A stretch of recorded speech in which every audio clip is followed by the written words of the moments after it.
Assalamualaikum warahmatullahi wabarakatuh. Nama saya Tia Aulia Hodijah, NIM 211418086, kelas SI 7KR, mata kuliah Keamanan Sistem Informasi. Di sini saya akan mempresentasikan dari materi 2 untuk memenuhi nilai ujian akhir semester saya.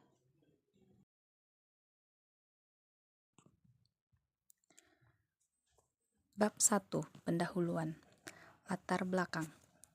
Aset security dalam konteks keamanan sistem informasi berfungsi dengan baik dan aman, merujuk pada berbagai elemen atau komponen yang memiliki nilai.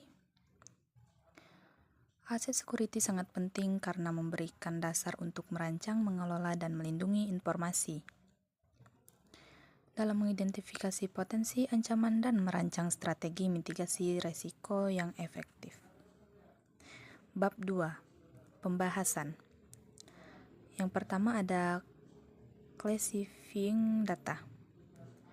Ada label, kompartemen keamanan, perizinan, persetujuan akses formal, info yang diperlukan kita ketahui, keamanan informasi.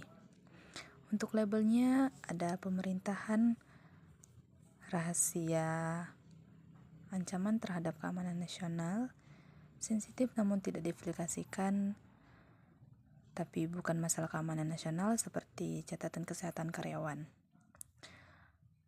Untuk kompartemen keamanan, meliputi informasi kompartemen sensitif dan informasi yang sangat sensitif. Contohnya, tidak dapat diuji. Kompartemen memerlukan kebutuhan yang terdokumentasi dan disetujui untuk diketahui selain izin normal, seperti rahasia tingkat tinggi. Kemudian perizinan.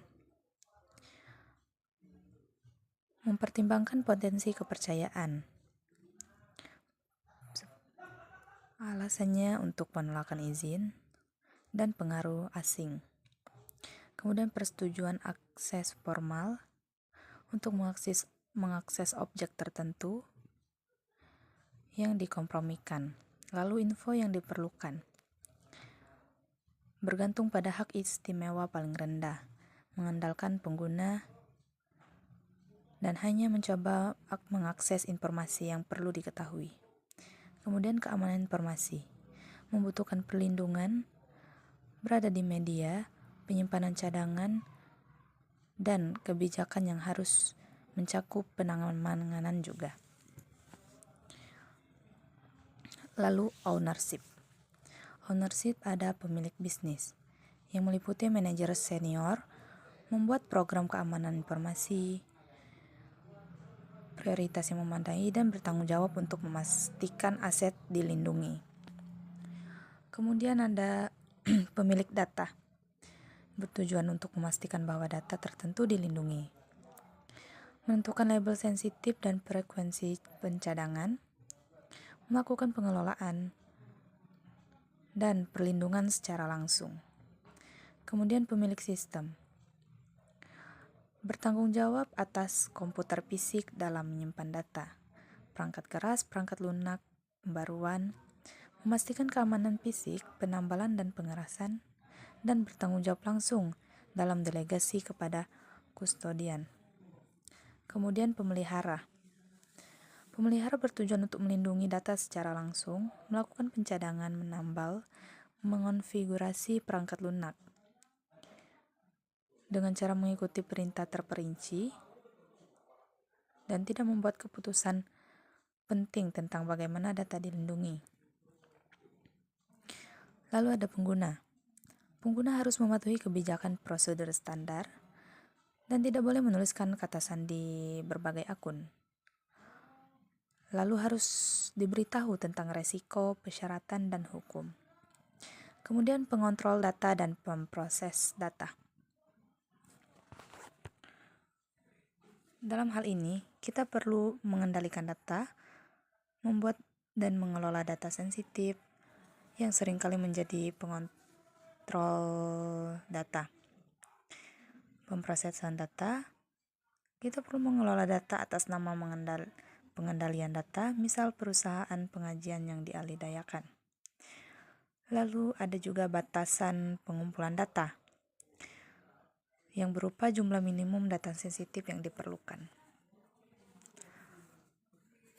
Lalu kita ke memory and remains. Terdapat remanescence data. Data ini berada di media penyimpanan setelah upaya penghapusan yang tidak sempurna. Terjadi pada media magnetik, flash drive, dan SSD. Lalu ada memori. Memori ini lama setelah daya dimatikan, tidak ada menyimpan. Memori utama, memori cache, memori cepat, register, dan bagian dari CPU. Kemudian ada RAM dan ROM. RAM bersifat volatil, data hilang setelah listrik padam. ROM tidak mudah menguap, dan serangan bootnya dingin.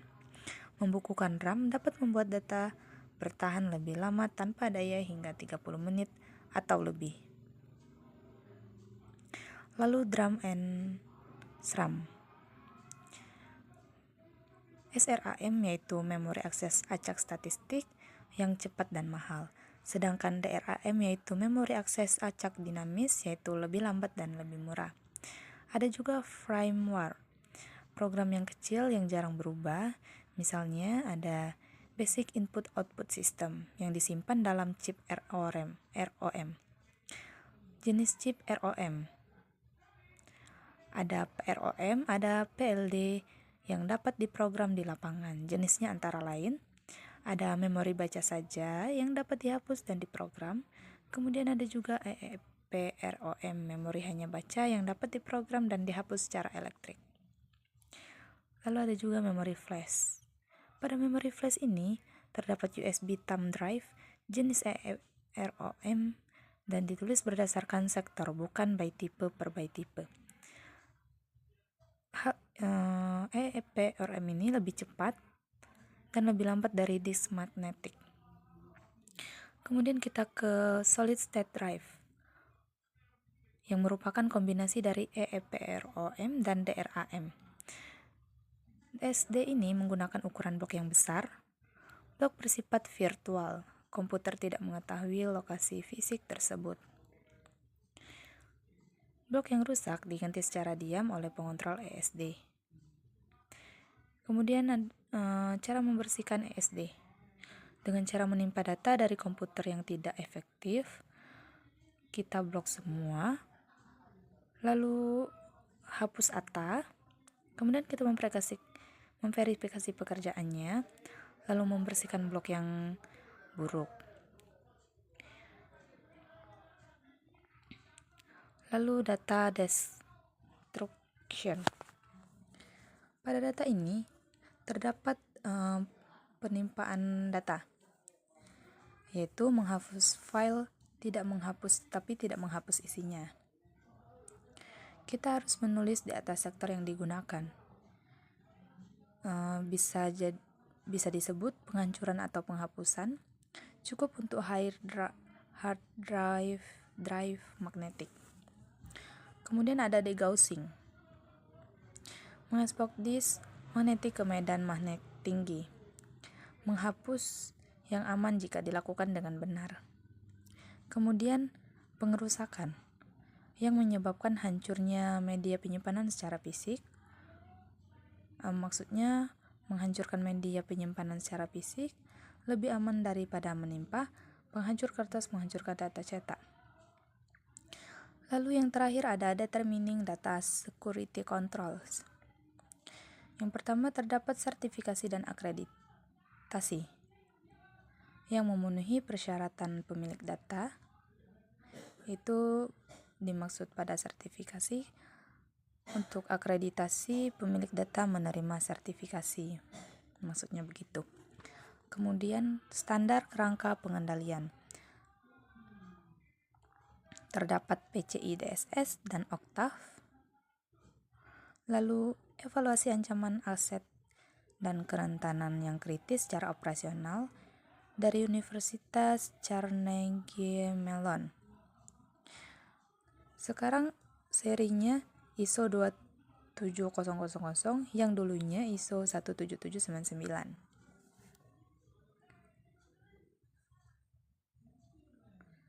Bertujuan juga untuk mengendalikan informasi dan teknologi yang terkait.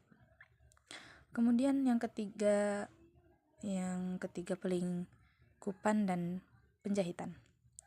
Pelingkupan yang digunakan oleh suatu organisasi jika tidak ada nirkabel, menyesuaikan standar untuk organisasi, kontrol pemilihan, penentuan ruang lingkup, dan kompensasi.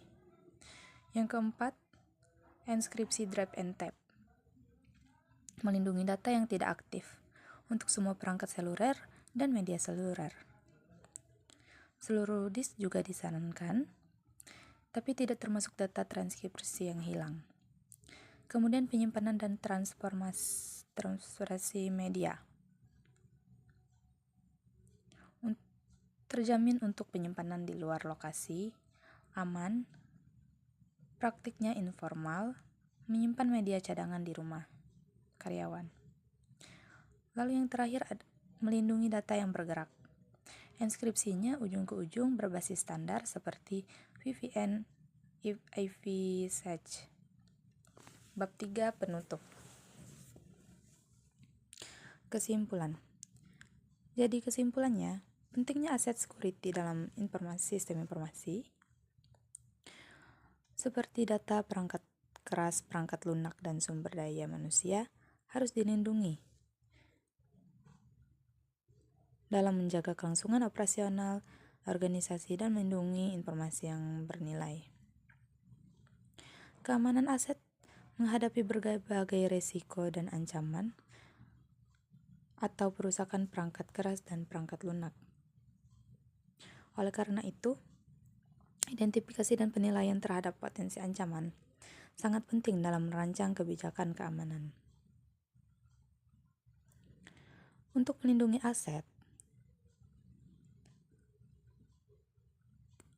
dan untuk meningkatkan kesadaran akan ancaman, proses pengelolaan risiko yang efektif, termasuk perencanaan dan penerapan langkah-langkah mitigasi yang tepat, sangat diperlukan untuk mengurangi potensi kerugian akibat ancaman terhadap aset. Sekian presentasi dari saya. Lebih dan kurangnya saya mohon maaf. Terima kasih. Wassalamualaikum warahmatullahi wabarakatuh.